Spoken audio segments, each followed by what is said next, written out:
Hello friends, आज हम आपको बीएससी एग्रीकल्चर के 7th सेमेस्टर के सब्जेक्ट इकोलॉजी के महत्वपूर्ण क्वेश्चंस बताएंगे।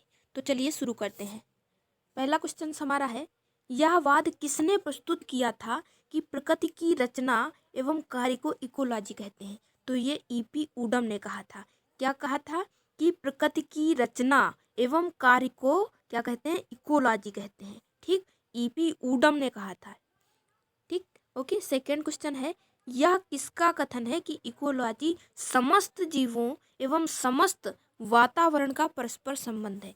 तो ये टेलर ने कहा था। क्या कहा था? कि इकोलॉजी जो है वो समस्त जीवों एवं समस्त वातावरण का परस्पर संबंध है। ओके, ये किसने कहा था? टेलर ने।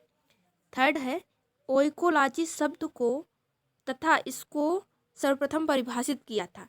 तो ओइकोलॉजी को जो है सर्वप्रथम किसने परिभाषित किया था? अर्नेस्ट हैकल ने इन्हें इसे जो है परिभाषित किया था सन 1866 ईस्वी में। फोर्थ क्वेश्चन से, किसने कहा था कि इकोलॉजी जीवों एवं उनके वातावरण के बीच एक पारस्परिक संबंध है? तो ये हैकल ने ही कहा था। ओके, कि इकोलॉजी जीवों एवं वातावरण के बीच जो संबंध है उसी को हम इकोलॉजी कहते हैं, हैकल ने कहा था। फिफ्थ क्वेश्चन है हमारा, किसके अनुसार इकोलॉजी आकार, कार्य एवं विभिन्न कारकों का अध्ययन है? तो इकोलॉजी आकार, कार्य एवं विभिन्न कारकों का अध्ययन है। ये मिश्रा के अनुसार इकोलॉजी क्या है? आकार, कार्य एवं विभिन्न कारकों का अध्ययन है। सिक्स्थ क्वेश्चन है, इकोलॉजी शब्द को सर्वप्रथम प्रस्तुत किया था। तो सर्वप्रथम किसने प्रस्तुत किया था? रियाइटर ने। ओके, बस दो ही नाम है इसमें, रियाइटर और हैकल। अगर हैकल आता है तो आप हैकल लगाइए, अगर हैकल नहीं दिया है तो रियाइटर। ओके। सेवेंथ क्वेश्चन है, मृदा विज्ञान के अंतर्गत अध्ययन करते हैं। तो मृदा विज्ञान है, तो मृदा विज्ञान के अंतर्गत किसका अध्ययन करेंगे? मृदा का करते हैं। सिन इकोलॉजी अध्ययन है। 8 क्वेश्चन, सिन इकोलॉजी अध्ययन है। तो सिन इकोलॉजी किसका अध्ययन है? ये समुदायों का अध्ययन है। ओके, इकोलॉजी दो प्रकार की होती है, सिन इकोलॉजी और ऑटो इकोलॉजी। ऑटो इकोलॉजी में व्यष्टि का अध्ययन करते हैं और सिन इकोलॉजी में समुदायों का, समष्टि का अध्ययन करते हैं। 9th क्वेश्चन है हमारा, सजीवों एवं उनके वातावरण के बीच परस्पर क्रिया को कहते हैं। तो इसको क्या कहते हैं? इकोलॉजी कहते हैं। सजीव एवं वातावरण के बीच जो संबंध होता है, जो परस्पर क्रिया होती है, इसको, उसके अध्ययन को हम क्या कहते हैं? इकोलॉजी कहते हैं। 10th क्वेश्चन है हमारा, सिन इकोलॉजी समपारिस्थितिकी का आधार ऑटो इकोलॉजी स्वपारिस्थितिकी है। सत्य नहीं है, सदैव सत्य नहीं है, कभी कभी सत्य है, सदैव सत्य है। तो ये सदैव सत्य है। ओके, सिन इकोलॉजी का आधार क्या है? ऑटो इकोलॉजी है, तो ये सदैव सत्य है।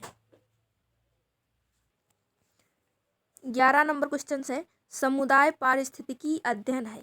तो समुदाय पारिस्थितिकी के अंतर्गत हम किसका अध्ययन करते हैं? व्यष्टि का, वातावरण का, कि दोनों का, कि समुदाय का? तो समुदाय पारिस्थितिकी है, तो इसके अंतर्गत हम किसका अध्ययन करेंगे? समुदाय का करेंगे। 12 नंबर क्वेश्चन है, यहाँ पे होगा किसी जाति के सदस्यों तथा इसके पर्यावरण के बीच परस्पर क्रिया के अध्ययन को कहते हैं। तो किसी एक जाति के जो है सदस्य और पर्यावरण के बीच जो संबंध होता है उसका अध्ययन हम करते हैं स्वपारिस्थितिकी में।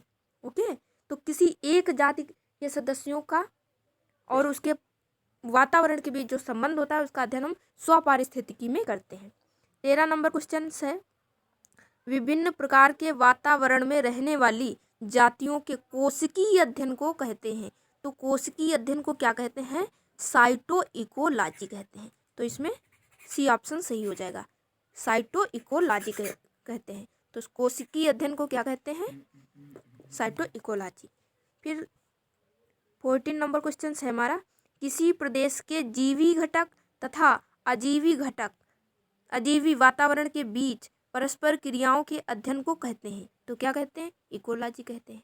ओके, तो अजीवी में जो वातावरण हो जाएगा, इसमें वायुमंडल, स्थलमंडल, तो जो है ये अजीवी घटक के अंतर्गत आ जाएगा। अजीवी घटक के अंतर्गत जीव जंतु। 15 नंबर क्वेश्चन हमारा है, मानव कल्याण एवं अधिक उत्पादन के लिए प्राकृतिक स्रोतों के प्रबंधन को कहते हैं।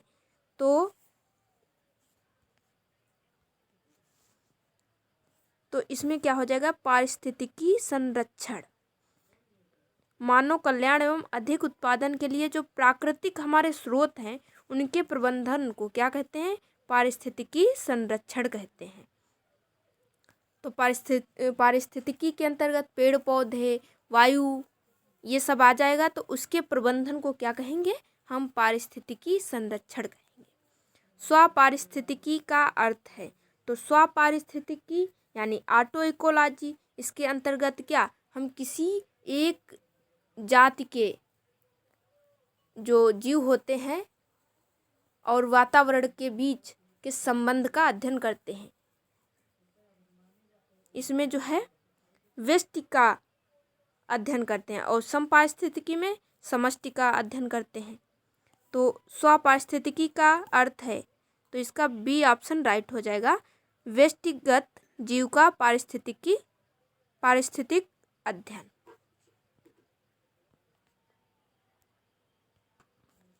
सेवेंटीन क्वेश्चन है हमारा, निम्न में से कौन समपारिस्थितिकी है। तो समपारिस्थितिकी के अंतर्गत तो निम्न में से 17 नंबर है, निम्न में से कौन समपारिस्थितिकी है। तो समपारिस्थितिकी के अंतर्गत हम किसका अध्ययन करते हैं, कुछ जातियों का अध्ययन करते हैं, विभिन्न जातियों का। तो इसमें हम विभिन्न जातियों का अध्ययन करते हैं। समपारिस्थितिकी में समष्टि का अध्ययन करते हैं, विभिन्न जातियों का अध्ययन करते हैं। तो इसमें बी ऑप्शन राइट हो जाएगा, विभिन्न जातियों का अध्ययन करते हैं। 18 नंबर क्वेश्चन है हमारा, जीव एवं पर्यावरण के अंतः संबंधों को कहते हैं। तो जीव और पर्यावरण के बीच जो अंतः संबंध होता है उसके अध्ययन को कहते हैं हम पारिस्थितिक विज्ञान, इकोलॉजी कहते हैं।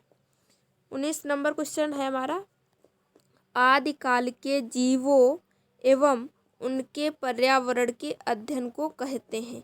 तो आदिकाल के जीवों एवं उनके पर्यावरण के अध्ययन को हम क्या कहते हैं, पूरा पारिस्थितिकी कहते हैं, पूरा पारिस्थितिकी कहते हैं। थैंक